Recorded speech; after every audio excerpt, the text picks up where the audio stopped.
everyone, welcome to First Pages. I hope you're having a great day. I'm just kind of hanging out, just kind of catching up on my reading. Have a great one to share with you today. It is a contemporary romance by Melanie Jane called You Only. 15 years ago. Hale Cameron looked around the small apartment slowly, trying to memorize every nook and cranny. It was Finn's apartment, but after their engagement, she'd been there almost every night. She'd moved more of her things into the space that Finn had willingly shared.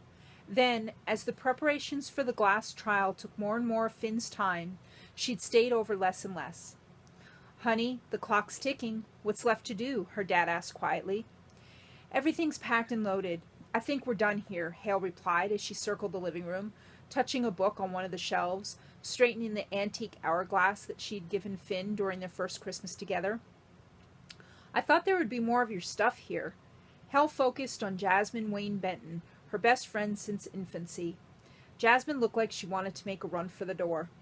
"You can go. Thanks for all of your help. I know this puts you in a tough position." Jasmine's fiancé was Finn's best friend. She'd have to explain to him, and therefore Finn, why Hale was leaving. How could she explain what she didn't understand? Jasmine took a deep breath as she approached Hale. "I just want you to be happy. You could stay. Maybe you and Finn could work things out. I don't want you to leave." Hale hugged her friend. "I have to go, Jazz. I need to get away from this town. I need to figure out who I am, and I can't do it here." "I would help you." "I know you would, but I need to do this on my own." "I wish you would wait and talk to Finn. What time is he supposed to get back?" "The interview with Channel 8 News is being taped at 3, and after that he has to meet with a reporter from the Indianapolis Star. He'll be tied up for hours. He might not even miss me until tomorrow." He should never have taken on the job of representing Doug Glass. "That was just a part of our many problems. The Glass case will make his career. He's a media star for winning the case. You know how important that is to him." Jasmine pulled Hale's left hand into hers and gently rubbed the now unadorned ring finger. "He loves you. This is going to kill him." "I tried and tried to tell him I was unhappy. He was either too busy to talk or told me that I should be happy that he treated me like a princess." Bitterness crept into her tone. "I don't want to be that kind of woman." "You mean like me?" Jasmine turned defensive. "No, not like you. You're doing what you want, right? You love Izzy. You're going to graduate and teach kids. Have the career you choose. Someday you'll have some kids of your own, run the PTA, and be a great mom. Finn's plan for me is to enjoy our engagement, be pretty, smile, and attend dinners, and then after we marry, stay at home and join charity communities.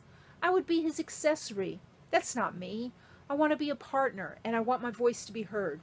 I need to find out who I am so I can have a voice. Can't the two of you work this out?" "Finn wants to give that life to his wife. I don't want it.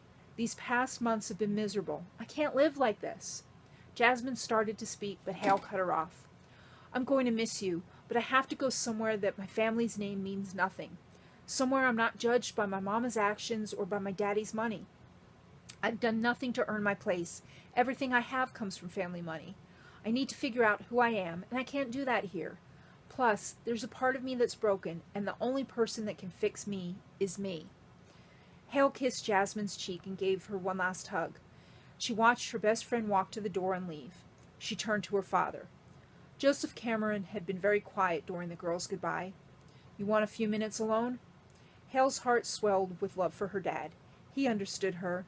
She nodded. "I'll be down in the truck." He patted her shoulder as he passed. Hale waited for the door's lock to catch. She was alone with Finn's things. She walked to the bedroom doorway and stared at the bed. There had been many good times with Finn. He was a good man, handsome, ambitious, and hard-working. In the beginning, she tried not to fall in love with the young attorney. She was enjoying the summer of her 20th year, the only child of prominent families. She worked part-time for a local accountant, but she spent her summer hanging out with Jasmine or on the farm. Finn had pursued her, and soon they'd become a couple. An import from California by way of Northwestern law, he was smart and driven, handsome, with dark blonde hair with golden highlights, and a well-muscled body that was just this side of husky. He was a man's man. He ran every morning and helped with hay baling on the weekend. Hale had been flattered that he was interested.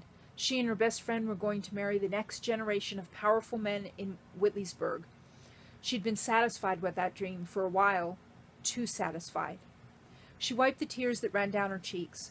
She walked to the breakfast bar that separated the kitchen from the living room and rested her elbows on the counter. She had spent countless hours trying to pinpoint where the relationship had started to sour. It was easy to blame the glass case.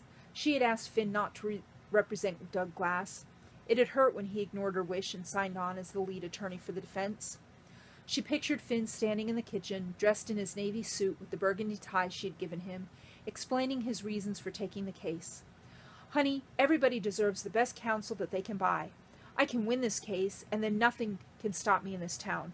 I'm doing this for us." The resentment burned deep in her belly. No, he'd done it for him. He knew what she'd thought of Mary Jo Glass as a second mother. No matter what story Finn had used to convince the jury, Hale knew that Doug Glass caused his wife to fall down those stairs. Drunk or not, he knew what could happen when you got physical on a steep stairway. The couple had argued after Mary Jo had announced her intent to divorce Doug. The worst part was that Finn did an excellent job defending his client. He won the case, and Doug Glass walked out of the courthouse a free man. She shook her head, pushing that hurt away. She pulled a letter from the back pocket of her jeans and laid it on the counter next to Finn's mail. She'd written, trying to explain how she hated the person she'd become. She pictured her housekeeper, Maria, telling her that she was behaving just like her mother. Not a compliment. The observation was a slap in the face. After much soul-searching, Hale admitted that she'd been acting entitled, abrasive, and demanding, well on the way to being a bitch. She hated that person. She had to change.